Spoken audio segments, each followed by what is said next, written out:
if you got a girl, don't mean no disrespect, but thoughts of you rule my world.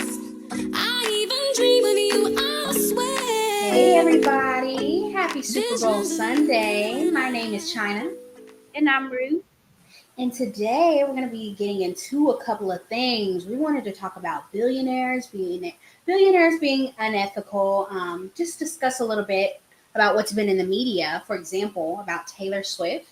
Now, Taylor Swift owns 2 jets. She recently just sold one because she's been getting a lot of flack for her, what would you call it? I say unethical usage of jets, but just her major contribution to the carbon footprint and just being really, she doesn't care, She could easily get on a commercial flight. I get it. She would cause a ruckus because she's super famous. But for things that could even be drives, she keeps getting on her jet. Have you saw that in the media recently? I have, and even her fans have been calling her out, especially with the latest 20-something mile jet ride. People were like, that's literally like a 47-minute drive. Like, Taylor, do better, especially with the carbon footprint you are leaving. But I did see something that her team said, like, she purchases credits to help Like carbon credits, I think is what it's called. Yeah, I don't know what that means, but it's still like you're doing a lot of traveling. But I don't okay, if we were in her shoes, billionaires having to go from place to place as soon as possible, do you think we will be partaking in those kind of billionaire activities? Great question. I think it depends on the person. There are billionaires, like older men that we have no idea who they were if we saw them in Walmart, that are still traveling in Toyotas, you know, to the next place in town because they can and because they don't see a usage to use a jet. Some people are rich, filthy rich, and they want you to know that they're filthy rich. They want to utilize their wealth to like the fullest of its extent, even if it contributes to harmful things for everyone else. And I think that Taylor is one of those, classist, elitist. Yeah, it's so funny because this is a woman that honestly, I've been seeing it for celebrities in general more recently, say from like 2016 on. They all of a sudden are like feminists or, acting like they care about contributions to this, that, or the other. And it's like, it seems like it is contrived. It seems like it's planned. It's just not genuine. And that's the real problem with Taylor Swift. She just seems super disingenuous. I don't think she really cares. I think this is a woman who grew up wealthy and she's managed to amass her own wealth. And I just think she really doesn't care like that unless it benefits her. And what's kind of disheartening is I was reading, people were like, I'm sacrificing my plastic straws out here, yet these billionaires are, traveling on their jets or spending this much amount of money just on any given day. And it's like, are we as society supposed to work together to keep the planet safe? Or since we know that like these celebrities don't care, do we not care as well and just YOLO, you know? I think that's a good way to look at it. I just think that no matter how much money they have or how much fame they have, we understand that they're humans and we're supposed to all play a part in trying to heal and restore the planet. I'm sure there are a lot of people that are like, I understand that there's nothing I can say or do that's going to make a celebrity do anything differently. This is what they've put in the work for, or this is just what they have access to. It's what they're always probably going to have access to. It is what it is. But I think we're in the age of Aquarius. A lot of people are becoming a lot more enlightened about things. I think Gen Z is the most progressive and caring generation probably ever, if we're being honest. People say a lot about things are just different nowadays or things are worse nowadays. But I think we care a lot more. We're more progressive and we understand what the future we understand what today's, what we're doing today, how much it affects the future, what the consequences are in 20 years. And I just think we're trying to hold these celebrities accountable. Hey, we understand this is what comes with your fame or your success, but understand that you have a role to play too. One thing that I have noticed, Gen Z's, we or they do not care about celebrities. It's like we get annoyed by the littlest things they do. And I don't think like the previous generations have the same mindset that we have. Like we will see, Oprah's movie and just boycotts watching it because we've seen an interview of Taraji talking about her situation. But one thing about our generation, we do not care about fame, celebrities like that as compared to other generations, which I kind of like. So For sure. And I think it's one of the things that comes along with cancel culture and holding celebrities accountable. Back in the day, they might have had the National Enquirer, People magazine.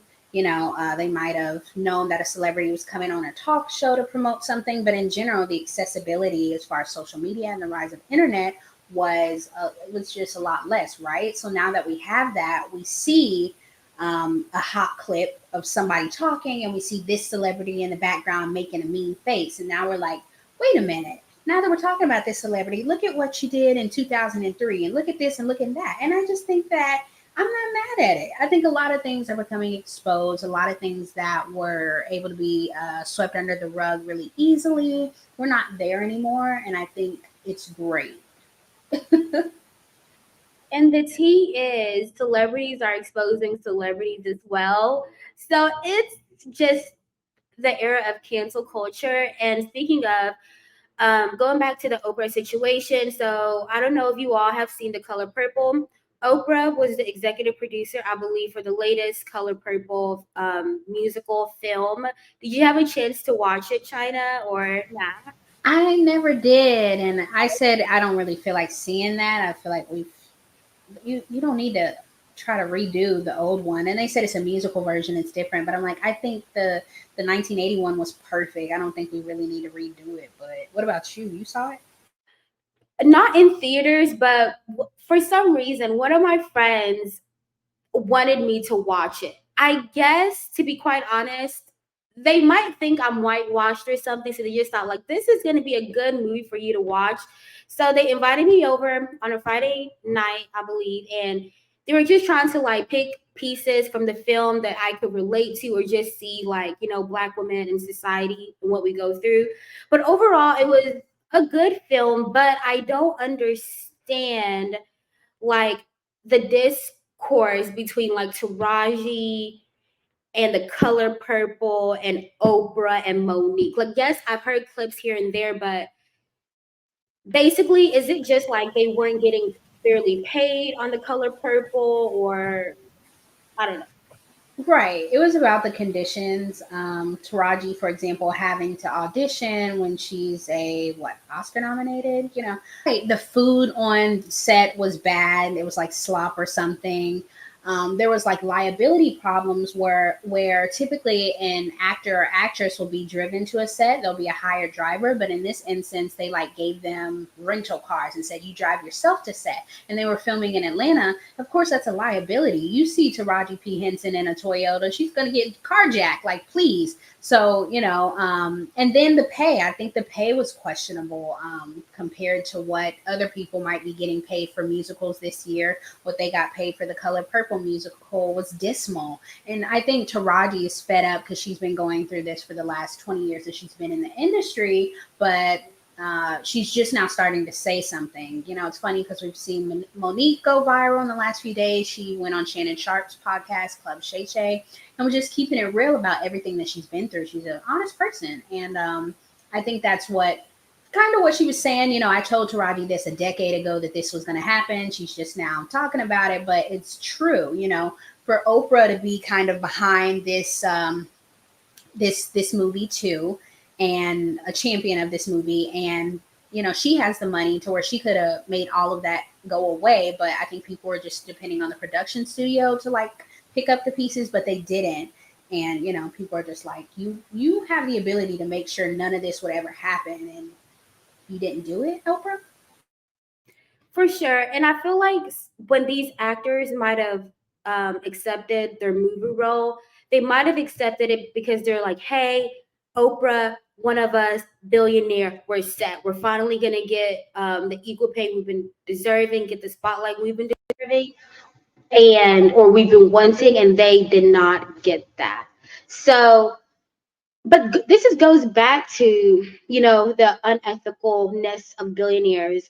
Is it their job to lend these actors money when they have other, like production cast people that can do that for them? No, not technically, but what else are you doing? And I think that was one of the other problems. They felt like maybe Oprah wasn't speaking up. And I think Taraji was trying to like appease the situation by writing a letter to Oprah on Instagram. Well, once we actually let Oprah know what was going on, she tried to do her best to get things fixed. But it's like, you should be on top of this. Um, they're just, I guess there's been several situations where billionaires know that something's going on and they're not really taking the proper steps to fix it, or it kind of looks like I said, disingenuous. They're just doing it because they don't want to be canceled, or you know Yes. And on the topic of that, today we're filming on like February, is today February 11th? Yeah, February 11th, Super Bowl Sunday. And one thing that people have been complaining about are the Super Bowl prices. So right now it's like 10K for nosebleeds.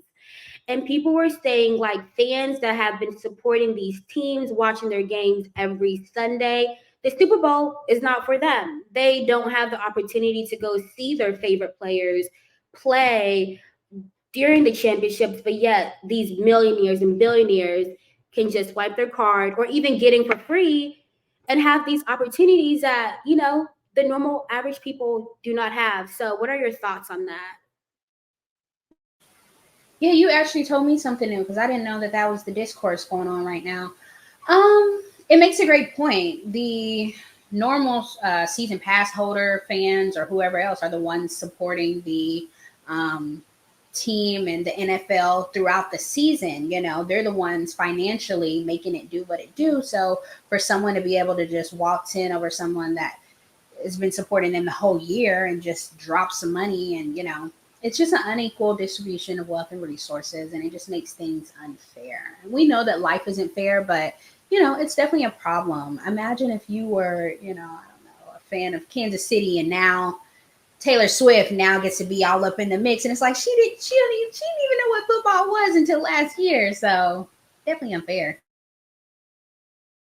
And again, people are talking about this, but I think there will be a change soonish when it comes to a lot of this. Like this, ooh, okay. Number one, is it normal, going back to Taylor Swift a little bit, is it normal that we can track her flight?